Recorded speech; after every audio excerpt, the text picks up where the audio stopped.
ஒரு நாள் விவசாயியா இருந்து பாருங்க. படைக்கிறவன் மட்டும் கடவுள் இல்ல, பயிரிடுறவனும் கடவுள் தான். நம்மலாம் விவசாயின்னு காலரை தூக்கி விட்டு தெரியணும்.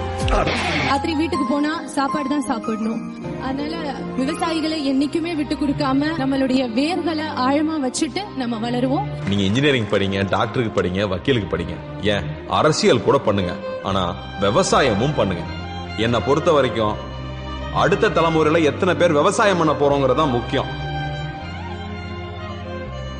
என்ன சொல்ல மண்ணு வாழும், மத்தவங்க கண்ணு படும். அந்த கதை இப்ப உள்ள சந்ததிங்க கேட்க வேணும். நம்முயிருக்கு மேலே மானம் அறியாதே, மானம் இழந்தாலே வாழ தெரியாதே. பெருசெல்லாம் சொன்னாங்க